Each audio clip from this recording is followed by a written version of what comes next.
Hola, buen día. Mi nombre es María de los Ángeles Martínez García. Junto a mi compañero Abner Pantoja Ramos hablaremos sobre hígado, páncreas y vías biliares.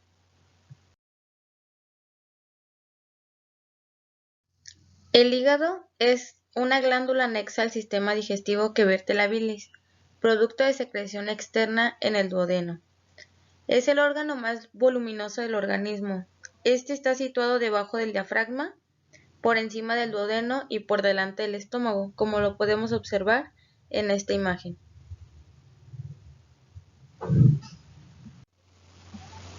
El hígado dispone de una vascularización particular. La sangre le llega en efecto por dos vías, la arteria hepática y la de la vena porta hepática, las cuales hablaremos más adelante. Esta sangre sale del hígado por las venas hepáticas, voluminosos afluentes de la vena cava inferior. Las modificaciones que experimentan la sangre en el hígado lo convierten además en una virtual glándula de secreción interna con múltiples funciones.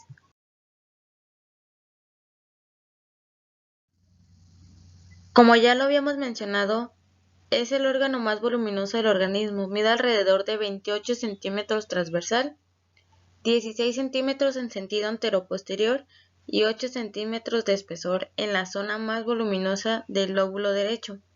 En promedio pesa 1.800 gramos en los hombres y 1.400 gramos en las mujeres.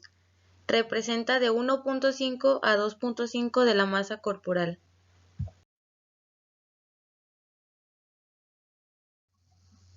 El hígado del adulto representa la mitad superior de un cuerpo ovoide, cuyo eje mayor es oblicuo hacia arriba y a la izquierda. Posee una parte derecha muy desarrollada hacia atrás y arriba, lateral a la columna vertebral. Ocupa la concavidad diafragmática derecha. Su extremidad izquierda se adelgaza y aplana debajo de la hemidiafragma izquierda. Presenta dos caras y un borde. Una de estas caras es la cara diafragmática, la cual comprende las caras tradicionalmente designadas anterosuperior y la parte extraperitoneal de la cara posterior. La porción posterior de la cara diafragmática es gruesa y se adelgaza de manera progresiva hacia la izquierda. La cara visceral, que comprende la cara inferior y la porción revestida del peritoneo de la cara posterior, y un borde inferior que une las caras diafragmática y visceral. La cara visceral está orientada hacia abajo y hacia la izquierda y hacia atrás. Presenta tres surcos dispuestos en forma de H que aíslan cuatro lóbulos, los cuales es el lóbulo derecho, que está a la derecha de la fosa de la vesícula biliar, que ésta se relaciona de delante hacia atrás con el colon y el riñón. También existe el lóbulo cuadrado. Este corresponde a la parte situada entre la fosa de la vesícula biliar y la fisura del ligamento redondo del hígado, por delante del porta hepático. También tenemos el lóbulo izquierdo, que corresponde a la parte situada a la izquierda de la línea que une la vena cava inferior y la fosa de la vesícula biliar. Y por último, el lóbulo caudado, situado por detrás y arriba del porta hepático, un lóbulo dependiente.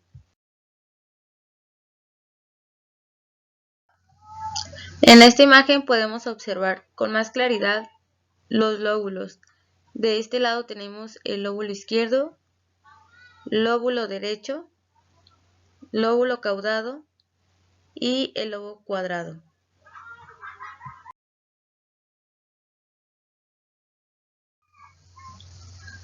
Según la clasificación de Kuhnau, el hígado se divide en 8 segmentos funcionales independientes.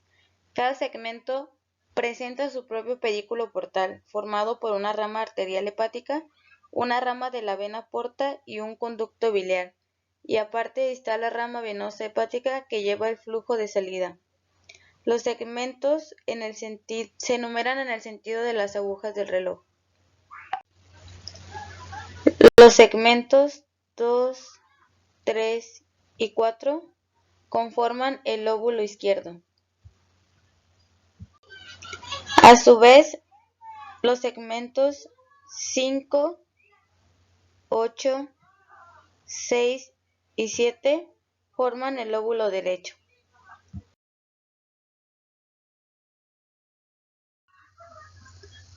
La cápsula de Gleason rodea por completo al órgano, es delgada, poco resistente. Su cara superficial se adhiere al peritoneo, mientras que su cara profunda envía tabiques conjuntivos entre los lóbulos y lobulillos a nivel del porto hepático. La cápsula se refleja en el interior de la glándula, formando una vaina a los vasos y a los conductos biliares. En esta imagen podemos observarla, que es todo que está alrededor de el hígado.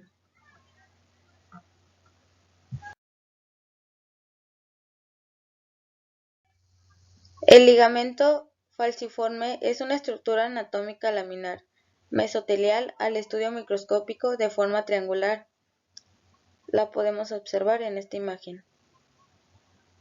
Es delimitada por el diafragma y el lóbulo hepático izquierdo y el ligamento redondo. Su inserción en la cápsula de Gleason del hígado se realiza en la cisura umbilical y por tanto delimita la separación de los segmentos 2 y 3 del segmento 4 del hígado.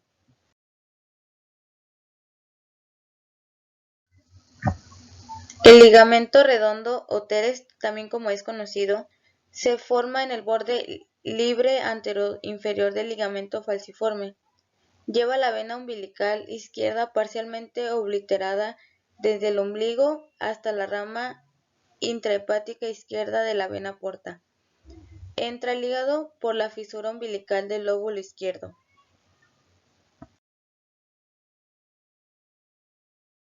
El sistema de la vena porta hepática está interpuesto entre dos redes capilares opuestas. La primera periférica es visceral y las venas que la drenan constituyen la vena porta hepática. La segunda hepática se encuentra en la extremidad de las ramas terminales de la vena porta hepática. Mide de 8 centímetros de largo, tiene un calibre de 15 a 20 milímetros.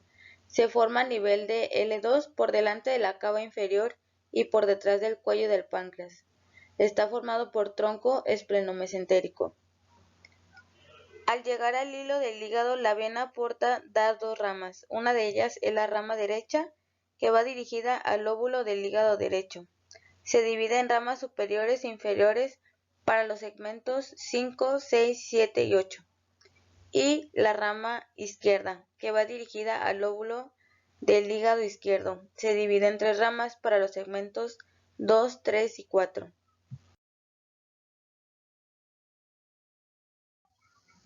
Se presentan dos componentes. Uno de ellos es el estroma, que es constituido por tejido conectivo que sirve de soporte. Está dada por la cápsula de Gleason, que se introduce a nivel del ilio y se ramifica hasta alcanzar los espacios porta. Lo podemos ver en la parte superior. Y tenemos parenquima, constituido por células epiteliales especializadas, llamadas hepatocitos, que más adelante daremos su definición, que son de forma poligonal, dispuestas en cordones de 1 a 2 células de espesor, llamadas columnas de hepatocitos. Entre las columnas o cordones hay capilares sinusoidales, cuya pared está revestida por endotelios y macrófagos. Entre capilar y columna se encuentra un espacio llamado espacio de Dice, que es esto de aquí, que es el sitio de intercambio entre sangre y el hepatocito. En este espacio se encuentran adipocitos, que almacenan vitamina A.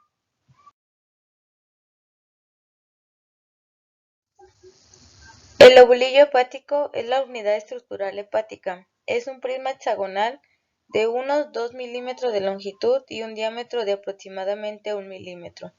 Los lobulillos están limitados por el tejido conectivo interlobulillar y al corte transversal aparecen casi hexagonales.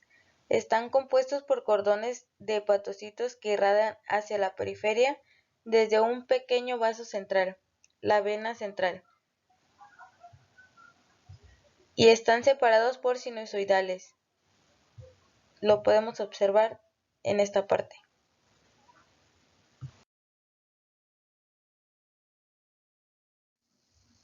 Los hepatocitos son las células del hígado y forman aproximadamente el 80% de este órgano. Se disponen formando láminas de una célula de espesor que se unen unas con otras, formando estructuras tridimensionales a modo de esponja. Tienen una vida relativamente larga, puesto que son renovadas aproximadamente cada 5 meses, aunque depende de si hay procesos de regeneración o no. Cuando hay daños en el hígado, los hepatocitos tienen una gran cantidad de proliferación y regeneración en la parte dañada. Como habíamos mencionado, son células epiteliales que conforman el tejido funcional o esencial del órgano, denominado parenquima. Cuando están fuera del cuerpo humano, estas células pierden su funcionalidad en cuestión de horas y es muy difícil mantenerlas con vida en cultivos celulares.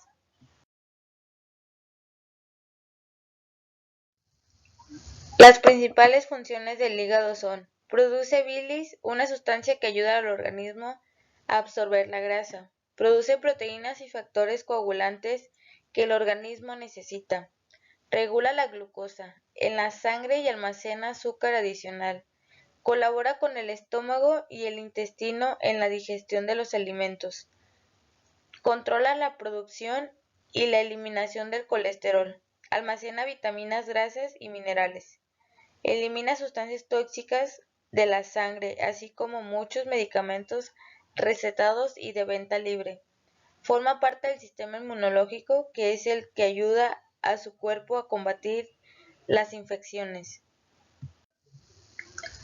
Los conductos hepático derecho e izquierdo drenan los lóbulos derecho e izquierdo del hígado respectivamente.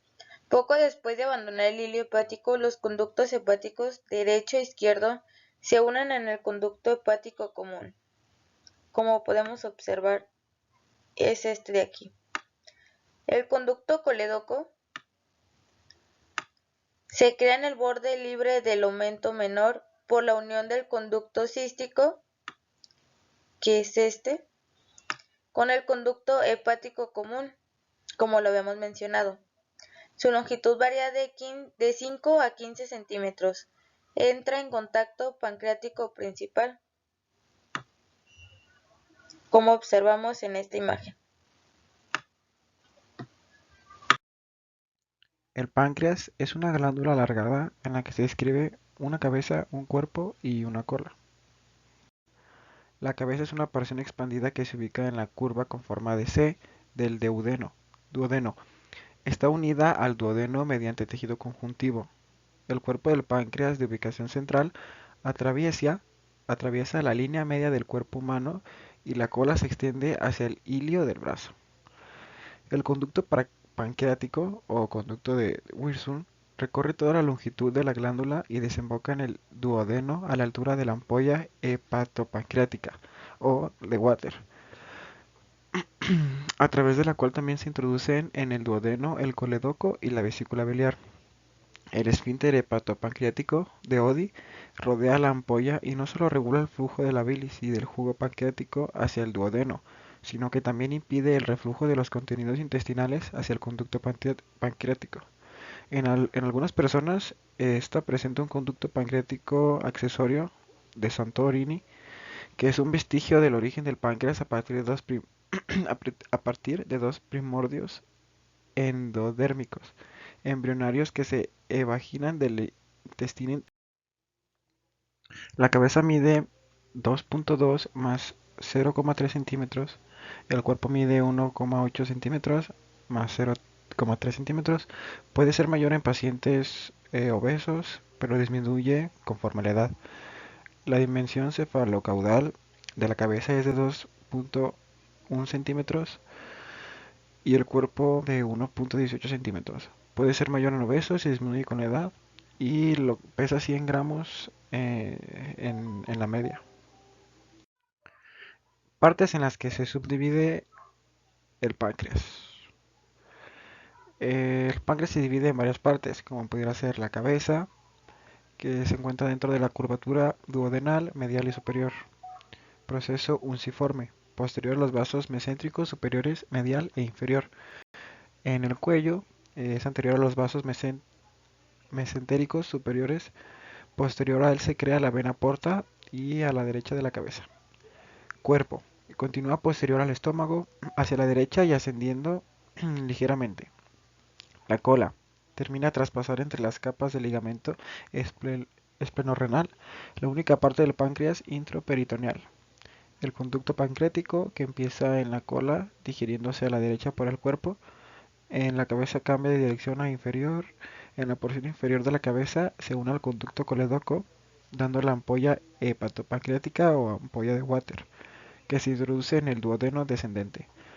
El conducto pancreático accesorio se forma de dos ramas, la primera proveniente de la porción descendente del conducto principal y la segunda del proceso unciforme.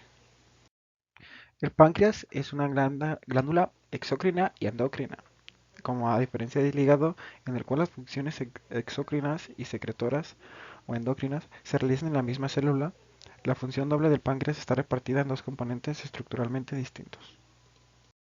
El componente exócrino sintetiza y secreta enzimas hacia el duodeno que son indispensables para la digestión en el intestino, y el componente endocrino sintetiza las hormonas como la insulina y el glucagón y las secreta hacia la sangre. Estas hormonas regulan el metabolismo de la glucosa, los lípidos y las proteínas en el organismo. El páncreas exócrino es una glándula serosa. El páncreas exócrino es muy parecido a la glándula parótida, con la que puede ser confundido. Las unidades de secreción, o los adenómeros, son de forma acinosa o tubuloacinosa y están formados por un epitelio simple de células serosas piramidales.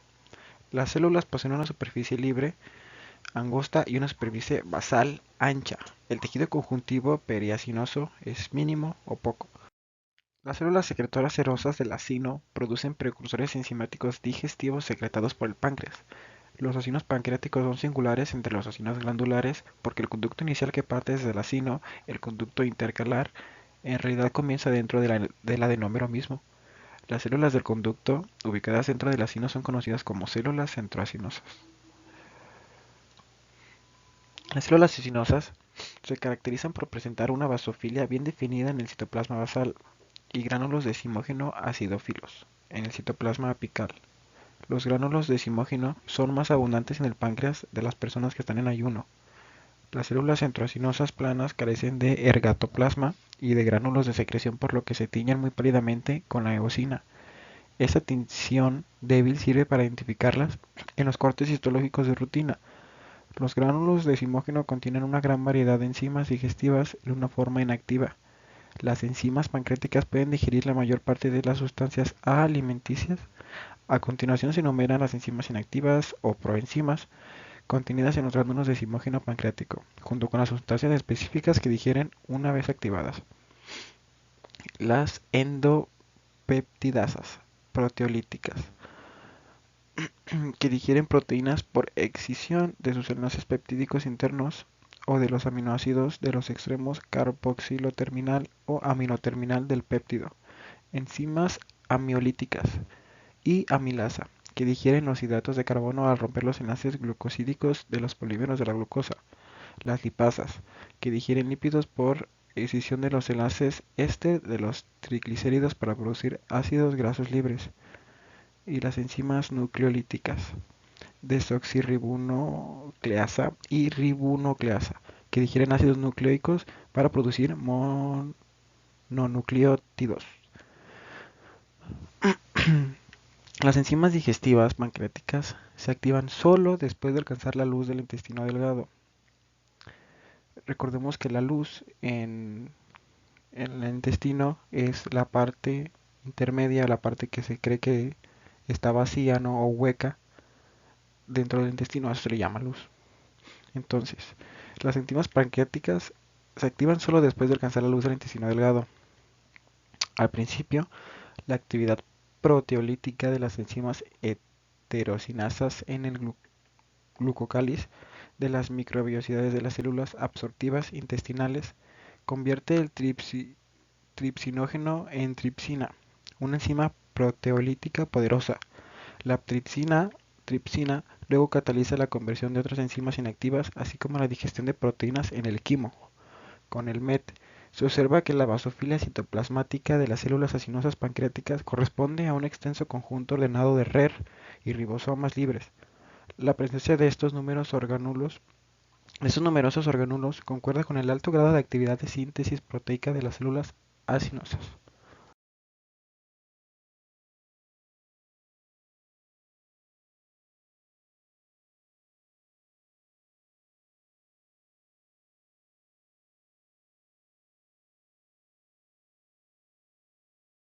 Sistema de conductos del páncreas exócrino. Las células centroacinosas están en el inicio del sistema de conductos del páncreas exócrino. Presentan un núcleo central aplanado y un citoplasma adelgazado, característico de las células escamosas. El páncreas secreta cerca de 1 litro de líquido por día, casi el mismo volumen inicial de la secreción hepática biliar. Mientras que la bilis se concentra en la vesícula biliar, todo el volumen de la secreción pancreática se entrega al duodeno. Si bien los acinos secretan un pequeño volumen de líquido con proteínas abundantes, las células del conducto intercalar secretan un gran volumen de líquido rico en sodio y bicarbonato. El bicarbonato sirve para neutralizar la acidez del quimo que entra al duodeno desde el estómago y para establecer el pH óptimo para la actividad de las principales enzimas pancreáticas. El páncreas endocrino es un órgano difuso que secreta hormonas que regulan la concentración de glucosa en la sangre. Los islotes de Langerhans, el componente endocrino del páncreas, están dispersos por todo el órgano y la forma de grupos celulares de tamaño variable. Se estima que entre 1 y 3 millones de islotes constituyen entre el 1% y el 2% del volumen del páncreas humano y que son más abundantes en la cola. Los islotes individuales pueden contener solo unas pocas células o varios centenares de ellas. Sus células poligonales están dispuestas en cordones irregulares cortos que están rodeados con una red profusa de capilares fenestrados. Las células endócrinas definitivas de los islotes se desarrollan entre la novena y la 12ª semanas de gestación en los cortes de gestación. En los cortes teñidos con H y E, los islotes de Langerhans aparecen como cúmulos de células pálidas rodeados por acinos pancreáticos que se tiñen con más intensidad. En los preparados de rutina, no es práctico intentar la identificación de los diversos tipos de células que hay en los islotes. Sin embargo, después de la fijación en Zenker-Formol y de la tinción en el método de Mallory-Hassan, es posible identificar 3 tipos celulares principales designados: células A, célula alfa, B beta y D delta. Con este método las células A se tiñen de rojo, las células B de pardo anaranjado y las células D de azul. Alrededor del 5% de las células parece que no se tiñen con este procedimiento. El MET permite la identificación de los principales tipos celulares por el tamaño y la densidad de sus gránulos de secreción. La diferente disposición de las células en los islotes de Langerhans también puede demostrarse con el uso del método de inmunofluorescencia. Su anatomía microscópica es que forman pequeños racimos o islotes dispersos por todo el páncreas. Estos islotes fueron descritos originalmente por el histólogo alemán Paul Langerhans, por lo que llevan su nombre en su homenaje. Hay alrededor de 1 millón de tales islotes en el páncreas humano. Los islotes abundan más en la cola del páncreas. En los cortes teñidos con H y E tienen el aspecto de islotes irregulares de color rosa, pálido, distribuidos extensamente entre los acinos exócrinos de color más oscuro. Las células. Gran parte de estas células son las células B, beta, relativamente pequeñas y de un color azul. En grupos pequeños alrededor de las células beta se identifican células de mayor tamaño de color rosa o A, alfa. Además poseen también células delta y células F. Las células beta son las más comunes y las F las más raras. Las células alfa producen la hormona polipeptídica glucagón. Las células beta producen las hormonas polipeptídicas insulina y amilina a una razón de 100:1, respectivamente. Las células delta producen el péptido somatostatina. Las células F producen un polipéptido pancreático que inhibe las secreciones exócrinas del páncreas y la motilidad del estómago y del intestino. Y las células G producen la hormona polipéptida gastrina que estimula la producción de HCI por las glándulas parietales del estómago. Vías biliares. Vesícula biliar. Se encuentra situada en la cara inferior del hígado, cubierta por peritoneo. Recordemos que el peritoneo es la membrana del tejido conectivo. y en las cercanías de la flexura del colon. También está en contacto con el bulbo duodenal y el duodeno descendente proximal. Tiene una forma de pera, cuyo extremo grueso está digerido hacia adelante y abajo, del lado del borde anterior del hígado.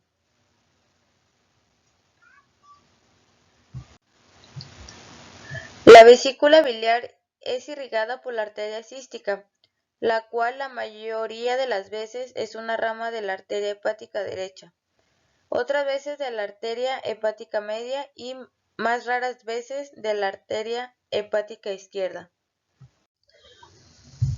La pared vesicular comprende desde la superficie hacia el interior: 1. Una hoja peritoneal incompleta. 2. Una capa muscular formada por fibras entrecruzadas que se hacen circulares en la vecindad del cuello. 3. Una submucosa. 4. Una mucosa delgada y pálida. Cuando la vesícula está vacía, en ella se encuentran numerosas glándulas. Y por último, una válvula separa habitualmente el cuerpo de la vesícula de su cuello. Las funciones del hígado son: produce urea, ácido úrico, glucosa, cuerpos cetónicos, etc. Almacena azúcares, remueve tóxicos y residuos. Sintetiza triglicéridos y colesterol, bilis y factores de la coagulación. Transporta nutrientes, vitaminas, hierro y bilirrubina.